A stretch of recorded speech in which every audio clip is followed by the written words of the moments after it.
কোরআনে বর্ণিত এই তিনটি খাবার খান, হারানো জীবন ফিরে পাবেন। গ্যাস্ট্রিকের সমস্যা, হার্টের সমস্যা, ডায়াবেটিসের সমস্যা থেকে শুরু করে সকল রোগের ঔষধ এই তিনটি খাবার। এখনকার পুরুষদের ব্যক্তিগত সমস্যার সমাধান এই তিনটি খাবার। ৮০ বছরের মানুষ ও ২০ বছরের যুবকের মতো টকবগে হয়ে উঠবে। কোরআনে বর্ণিত এই তিনটি খাবার একসাথে মিশ্রিত করে খেতে পারলে মৃত্যু ব্যতীত সকল রোগ থেকে মুক্তি পাবে। প্রিয় দর্শক, আপনি যদি পবিত্র কোরআনের পক্ষে থাকেন অবশ্যই আলহামদুলিল্লাহ কমেন্ট করবেন এবং ভিডিওটি পর্যাপ্ত পরিমাণে শেয়ার করে সকলকে জানিয়ে দিবেন। পবিত্র কোরআন একটি জীবন ব্যবস্থার অন্যতম মাধ্যম। আপনার জীবনের সকল ছোট বড় সমস্যার সমাধান রয়েছে বিজ্ঞানময় এই কোরআনে। আপনি শুনলে অবাক হবেন যে আধুনিক বিজ্ঞানীরাও পবিত্র কোরআনে বর্ণিত এই তিনটি খাবারের সাথে একমত পোষণ করেছে।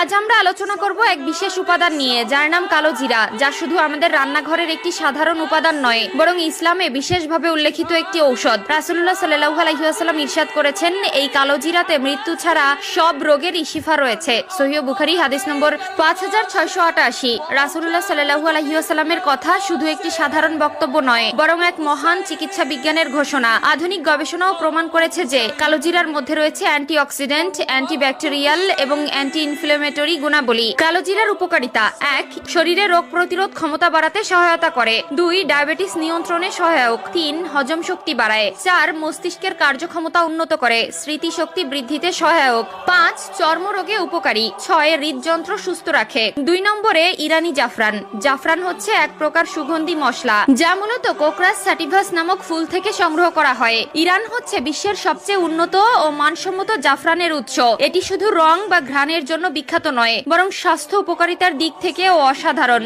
১. মানসিক প্রশান্তি দেয়। ২. মস্তিষ্কের কার্যক্ষমতা বাড়ায়। ৩.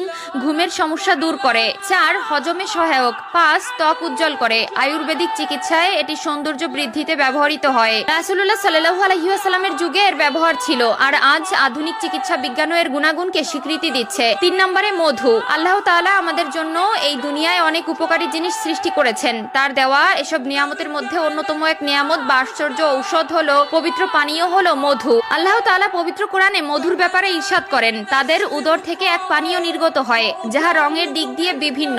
এতে মানুষের জন্য রয়েছে রোগের নিরাময়। সূরা নাহল আয়াত ৬৯। মধুর উপকারিতা: ১. পাচনতন্ত্রে উপকারী, গ্যাস্ট্রিক ও অ্যাসিডিটি কমায়। ২. ইমিউন সিস্টেমকে শক্তিশালী করে তোলে। ৩. গলা ব্যথা ও কাশি নিরাময়ে উপকারী। ৪. ত্বক ও চুলের যত্নে কার্যকর, প্রাকৃতিক অ্যান্টিব্যাকটেরিয়াল উপাদান হিসেবে কাজ করে। ৫. শরীরের শক্তি বাড়ায়, ক্লান্তি দূর করে, মন মেজাজ ভালো রাখে। ৬. হৃদরোগের ঝুঁকি কমায়, উপকারী অ্যান্টিঅক্সিডেন্ট রয়েছে এতে। কালোজিরা, মধু ও ইরানি জাফরান, এই তিনটি উপাদানই আলাদা আলাদা ভাবে খুবই উপকারী, কিন্তু যদি এই তিনটি একসাথে সেবন করা হয়